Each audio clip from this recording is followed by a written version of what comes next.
السلام علیکم ورحمت الله وبرکاته. د نوې ویډیو سره تاسو خلکلې وایو ملګرو، امید لرم چې تاسو ټول به روزو خوشاله وئ او د ژوند په مزو کې به وئ.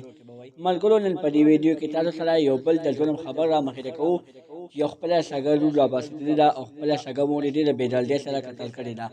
هغې هم د یو یار په وجه قتل کړې ده. دوستانو، که چېرې تاسو د دې پوره معلومات نه ځان خبرول غواړئ چې دا واقعه په کوم ځای کې را مخې ته شوې ده، نو که اوسه پورې چا زموږ د چینل مخه نه وي سبسکرایب کړې، زموږ د چینل مخه سبسکرایب کړئ، د ترې نشان څخه مخه ووهئ چې زموږ هر یوه نوې ویډیو تاسو ته په اسانۍ سره میلاویږي. ملګرو، دا واقعه په توپۍ صوابۍ کې را مخې ته شوې ده چې یو ایمن نومې جینۍ خپله مور د مور نوم یې بهار بیبي ده، هغه یې د بېدردۍ سره قتل کړې ده. هغه یې په څه وجه قتل کړې ده چې د ایمن نومې جینۍ د یو واده په پروګرام کې یو الشیر خان نومې هلک ډېر زیات خوښ شوی و. هغه ته یې د واده غوښتنې وعده کړې وه چې زه به تا سره واده کوم. د هغې په وجه باندې د ایمن هغه هلک نه موبایل اخیستی و، هغه ته په موبایل باندې پټې پټې خبرې کولې. چې کله یې مور د ایمن نومې جینۍ سره هغه موبایل ګیر کو، نو دې ته یې وویلې چې دا ته څه کوې، زه به ستا پلار ته وایم. یعنې ایمن یې ویروله.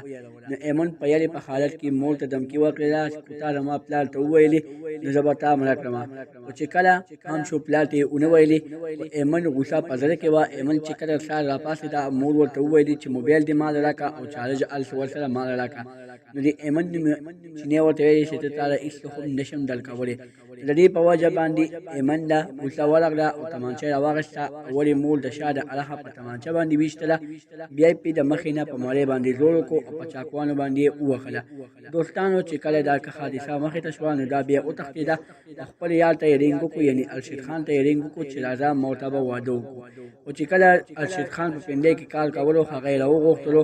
د هغې نه به دې دوانو واده کړی و یا نه و کړی، هغې څخه تفصیلات نه دي را مخې ته شوي. دا ضروري را مخې ته شوي دي چې دوی بیا لاړل او یو څو ورځې غیب وکړو. چې کله پولیسو خپل تفتیش شروع کړو، دوی یې ګرفتار کړل. دوستانو، دا به زموږ نننۍ ویډیو که زموږ د خبر خوښ شوی، زموږ د چینل مخه سبسکرایب کړئ، د ترې نشان څخه مخه ووهئ چې زموږ نوې ویډیو تاسو ته په اسانۍ سره میلاو شي. والسلام.